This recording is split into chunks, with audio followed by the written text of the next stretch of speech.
First thing I want to talk about is the level of influence. When you think about it, you got two levels of influence here. You can have addition power or multiplication power, and just multiplication power just sounds more powerful, doesn't it? And so, if you think about it, your lowest level of influence is how. You get your people to do the how. I mean, yeah, they do it. You tell them the next thing and so forth. If you're micromanaging all the time, you're basically having to tell your people how all the time. And so, it's very time consuming, etc. Remember this too. Micromanagement comes with the speed limit. Whenever you're micromanaging people, you're possibly, slowing your team down. It's interesting too, is micromanagement comes with an influence limit as well. Because if you're buried running your team, you're not influencing the world around you as much as you could.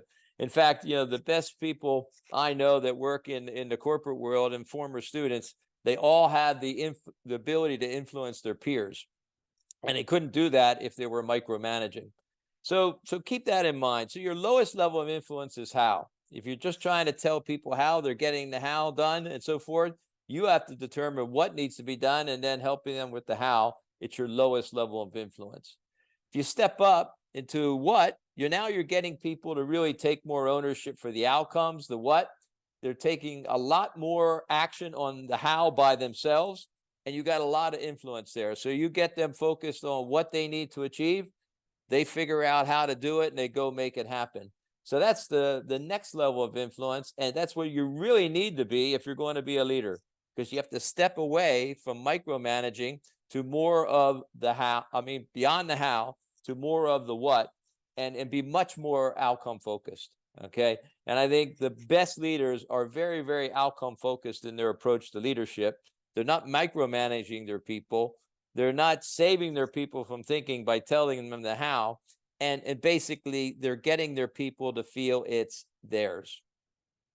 Now, if you go to the next level, it's really who.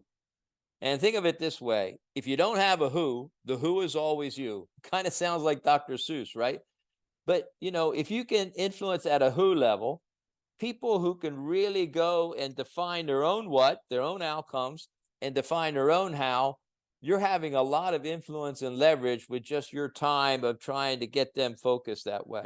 And so I found that the very best leaders are not really focused on how or what as much as they're focused on who, right? And they're thinking about the right who they have to have around them in order to be successful in what they need to achieve.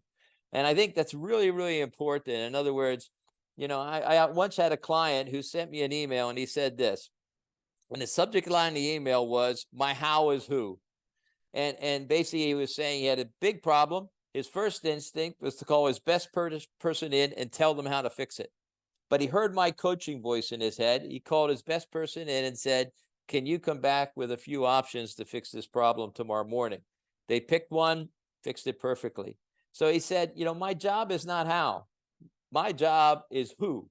My job is hiring the right who, aligning the right who, and, growing the who around me. And then I said to Dr. Seuss to him, if you don't have a who, the who is always you. Okay. So you need to invest in the who's around you, who can define their own what and their own how, and can get off and running, and not having to have you all around all the time. So that's really, really key. Okay. So lowest level is how. Next level is what, or the outcome focus. The next level is who. Now, there's two levels above here that will really empower your influence and empower your leadership. The first one is where. Your people need to know where they're going. What's the direction? What's the vision? What are we trying to accomplish? I love the quote from a guru many years ago. He said, you cannot hit a target you do not have, right? Your people can't help you get faster to the future if you haven't defined the future or the vision or the direction of where you want to go. So where is very, very powerful. And the more you kind of sprinkle the where into all your conversations, your people can come up with more of the what and the how. And even better, they come up with even stronger, faster ways to do the what and the how if they have a clear target. Think about this. In life, if you have a clear target, and you have no constraints, there's no what reason for you to be creative. But when you give someone a very clear target, give them a few constraints along the way, they even get more creative about the how and the what and the how in order to get there. So I'll get it's a good tip for you is if you really want creativity from a team, you just can't have a stretch target. You have to have some constraints around it that people need to use their creativity. Okay.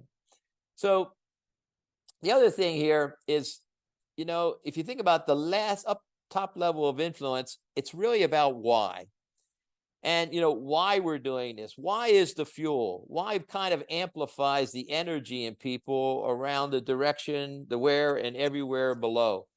An interesting thing, when you add why to any level of those influences, you're going to add power to it. In other words, why is the emotional fuel that is there for the where, the who, the what, etc. And an interesting thing here about why is this. Why is not just, they're embracing the company why. Why is that you're getting and you're embracing your people's why or other people's why. In fact, the best influencers are aligning whys. All right. And if you have a company why, it's only powerful if your people make it personal. If they make it personal to them, it's going to have a lot of power and it's going to move. But it's just, if something, it's in PowerPoint or it's up on the wall, but it's not personal, it's not going to be alive. So your highest form is why. So, a lot of times when people start leading people, they start trying to influence at the how level. Because if they influence the how, people are doing it the way I would do it, everything is fine. You got to break through that. You got to go to the what level. But the very best leaders, once they get more and more responsibilities, they know it's about the who around them. And if you think about it, the who you need around you are not just the people who can define the what and the how. It's the people who can really understand well the why and the where and can help you influence at that level. And then see the why and the where adds power to everything below and the what and the how. So when we come to the summary and everything, it's very, very important is the most successful people at influence, they're surrounded by people, who's that can get the job done, right? Who can define the what and the how. But really what makes the difference is surrounding yourself with people who really know very strongly where and why and have the ability to influence others with it. So that's really, really important in that way. So those are the levels of influence. But the other thing you need to add in all the time is when. Okay, when is one of the best constraints to put on people, because when drives people to find more creative solutions to get there faster. I've never seen a successful team that didn't have a sense of urgency.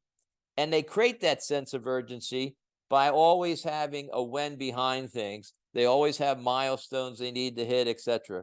In one of my roles in the corporate world, I gave projects to my key leaders to drive across Europe. I asked them, give me the milestones and we agreed on what they need to achieve with that project. I said, I'll pay you a bonus for if you achieve the project, but I'm going to subtract from the bonus if you miss any of the milestones. Now, they didn't miss any of the milestones, but that often things are linked across business. When one person is late, it has a knock-on effect of others. Okay. So I'd like you to think for yourself. This is kind of like fuel for your own reflection. Think for yourself, at what level are you influencing, or at what level are you trying to influence? Because if you're influencing at the how level, you're buried in the organization. If you're influencing at what, yes, you're getting people to think and they're doing some things, but your power is really when you start influencing the who, hiring and getting the right who around you, and then thinking about, really encouraging them and also growing them to communicate with you that why and where. Okay, it's much more powerful if you're operating at that level and also adding the when as you go. Okay, so that's the first thing I wanted to talk about, was really about levels of influence in terms of what level are you trying to focus your influence on. The stronger you are at the upper levels, who also can help with the where and the why, the stronger your influence is going to be across the organizations that you have, and especially if you're in the corporate world, across different departments and so forth. Your power in any organization doesn't really come from up and down, it comes from across. In fact, if you're running your own company, your power really is your ability to really drive alignment across the team, but also extend out into vendors, customers, and have strong influence in the marketplace. So, we all have to have the ability to influence people we do not have direct leverage with. And I think if we're influencing more at why and where, we're engaging people in much more powerful conversations than what and how. And I think over the years, I found, if you think about it, everything that you really made big progress on or you drove forward, it came down to a conversation. And I think the most successful influencers have more powerful conversations, and they're really setting it up for to be that way. Okay. So think about the levels. Now, the second thing I wanted to cover here is around knowing where your influence has to reach. Know the who you need to reach. I always ask this question as we go in different sessions when I talk about influence. I have 2 cement blocks piled side by side here, and then I have a board across the cement blocks. And I ask people, I want to karate chop this board in half. Where am I thinking with my hand? And a lot of times people say the board, middle of the board. No, I'm thinking at the floor because I got to get through the board to the floor. Oftentimes we think of influence, we think about the next person we're talking to, but we have to think about where does our influence have to travel? And we have to give that person enough information, to really and packaged in a right way so that they can take our influence and carry it even further. And I think what's the key thing first here is that who are those people who are going to extend your influence? Because you have to invest in the right people around you who are going to be able to extend your influence beyond where you can personally reach. And I think that's a key, because think of it think this way. Think if you're selling into a company, you might have great rapport with that point person. You might, be able to almost finish each other's sentences, and you might be able to convince them with very little information or other things. But this person has to go back into their department or other areas of the company and sell your product or services to others. If you don't give them enough information in the ways they need to do it, your influence stops at the person you talk to. This happens a lot in large organizations when you have projects going across different locations, etc. If you don't have someone with the influencing skills and also to carry it on. So that's another thing to think about. So you think about what's the level of influence you need to want to have. The second one is really around where does your influence have to travel to? Where does it need to reach? And who's going to help me carry it there? Okay. So if you think about getting it there, then you have to think about what is it that's going to help you get it there. And, you need people who can extend your reach, and extending your reach further beyond your own personal reach. And I found there's 2 key things that helps people to extend your influence to others. The first one here is stories and examples. Stories and examples are very powerful because stories and examples are relevant like that, right? You often hear a story or an example and your mind goes to a similar experience in your own life, which means it makes it relevant within a split second. However, stories and examples are a great way to expand people's perspectives and mindsets. You tell a story or an example, it creates a context that's much larger. Then you give them information and so forth, and they look at it with a different view. And I think, if you think about all the religious documents in the world, they're all stories and examples, they're parables. And so it's the best way to get information across. Over the years, I found that the best way to influence people is to have different stories and examples and tell them in different ways. So if you're talking to an engineer, you're putting in some more details. If you're talking to your boss, you're being more concise. If you're talking to a salesperson, you're very animated, etc. But I found that stories and examples are powerful in terms of communicating your influence forward. Think about it. Everybody loves to listen to the end. They need to listen to get to the end of a story and example, where if you gave people a lot of information, they probably would check out. Okay. So one of the best ways to extend your influence is to have good stories and examples that people can share to others. The second thing I think is really, really key is you have to have the ability to share your information in a concise way. In other words, when you're interacting with people, your influence doesn't come from what you say as much as from what you get others to say. Okay. Once was, when I was traveling in Europe, I was always asking, different general managers who are the superstars. I took the top superstar salesperson out to lunch one time in one of the countries, and she said something that never left me. She said, "I owe all my success in sales to one phrase: if the customer or prospect is talking, I'm winning." Well, you can only get others to be able to talk is if you're concise in what you're saying. I've often had superstars in different countries who I would never allow them to talk to my boss one-on-one because they couldn't be concise. My boss would cut them off. They'd be upset. My boss is upset. And who ends up being upset too? Me. So one of the things, if I give you a tip, if you want your people around you, your who around you, to have great influence, always keep growing their ability to be concise. Put requirements on them to be short. Have them give you a summary.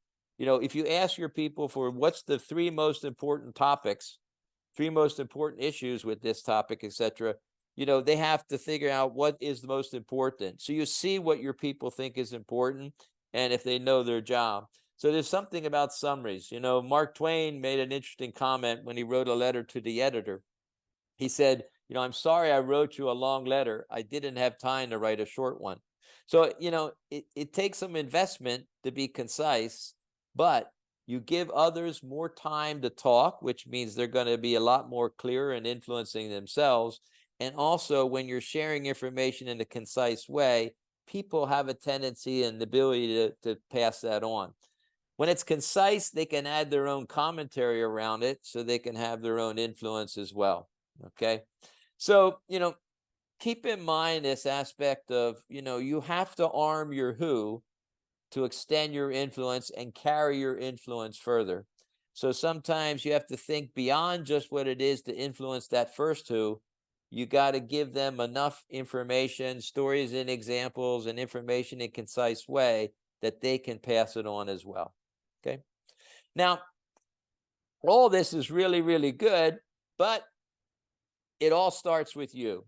So I want to in summary here towards the end is that say, a lot of this starts with you. And, it starts with first your mindset in terms of sharing power to gain power. If you're holding on to power, your influence is going to be limited because you're not allowing people to carry your influence forward.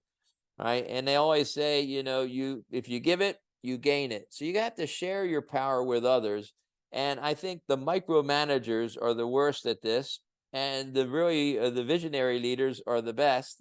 And when you're in the middle of the organization, you have to be a little bit of both. But the real key thing here is your people and others need to feel it's theirs. They're not going to carry it further if they're carrying it only for you. They have to be carrying it for themselves as well. So you have to package it in a way that it feels theirs. I think it was very interesting, but the best comment I heard about communication was this. Communication is about joining the conversation happening in the other person's head. In other words, you're going to share power more and you're going to get people to take on more when you make it feel theirs. And the second thing from a mindset is to get away from thinking how and thinking more who, because it's the who that are going to extend your influence further. The faster you engage the who, the more it's going to feel theirs. So those are the two mindsets, I think, that are very powerful to have a lot more influence with others. Second thing, it comes down to your behaviors. First thing is you have to be consistent in your behaviors. You got to be able to manage your emotions, and you got to be consistent in your priorities and your focus and how you do things. Because whenever you're not consistent, it raises this ugly question mark about you. In other words, people that are consistent in their behaviors, they're influencing before they even show up because their reputation is about with someone that can be trusted. They're consistent. When leaders weren't consistent in the corporate world, people were always saying this, let's wait a week. If it's still a priority next week, we'll get started to it. And if you were up and down in emotions, people were always asking the assistant, how's the boss today, etc. And the boss is not hearing the truth, or at least not fast enough. The other thing about your behaviors is when you think about your communications, they got to be consistently different. There's 4 different personality types in the world. And if you're always communicated to others is the way you like to be communicated, you're not hitting it. Also, what I found over the years is your most important is, it's about influencing first, right? If you're always getting others to adapt to you, you don't have as much influence and impact on others. So I found that the very best leaders, you could call them always consistently different. If you observe how they interact with everybody, they're interacting with different ways because they're aligning to different personalities and so forth. So if you think about this, if you're a leader, your most powerful influence time with your people is your one-on-one time, because now you can perfectly influence them, to adapt to them, and you can really package things in order to land quicker, and you can get to really, kind of build the rapport and get to issues deeper and faster. So think about this, the combination of consistent and consistently different, right? And the last thing is about your communications. The twins of very good influencers is they ask better questions, right? If you ask the right question, you get people to influence themselves, right? And so one of the things you want to think about in your own career and your own interaction with your people is maybe investing some prep time for the key questions you need to get to. Take a tip from top salespeople. They don't worry about creating rapport. They have ability to do that. They're thinking about what are the questions that will uncover the real needs. And I need to get to these certain types of questions during this conversation. So we got to ask better questions, and we've got to share more stories and examples. Okay, stories and examples sort of bring alive what we're saying. It becomes relevant like that. It's engaging. People pay attention a lot more, and they're much transferable. People can always sell a story or an example onward, and then they can add their own data behind it to make it more influential. So keep in mind those 3 areas: the mindsets, letting go more; the behaviors, being consistent and consistently different; and communications, definitely asking better questions and sharing more stories and examples. And one other thing I would say is a lot of times, what I was thinking about, one of my influence is coming back to what that salesperson said, get other people talking. So if we're asking better questions, we're getting there. But also think about this, people really feel valued when they're listened to. So if you give more opportunities for people to talk, you're going to listen more. They're going to feel more valued. They're going to really take more action on what your conversation was about than if you did all the talking. And that's the reason why you can't be can't micromanage. You really have to, lead. And a lot of these things here is getting out of our own way. In other words, it's not about us. If we're going to influence, it's about others. It's about, really adapting to others. It's about empowering others. It's about getting others to feel it's theirs. It's about getting others to feel valued. So if you look at these mindsets, behaviors, and communications, it's not about us. It's about others. And you think about it, if you're always thinking who, how can I enable my who around me, empower my who around me to to deliver the messages further? My job is to engage them and package that message towards them. Okay? So finally, this last summary: raise your level of influence to why, where, and when. And as much as you can, get the who around you who can do that as well. Second thing is know where your influence needs to reach, because you cannot hit a target you do not have. And the third thing here is always be thinking who, engaging the who, and then package your influence so it can travel. So package your influence in ways that others can carry that for you as well. And the best way I know about that is to stories and examples and be concise.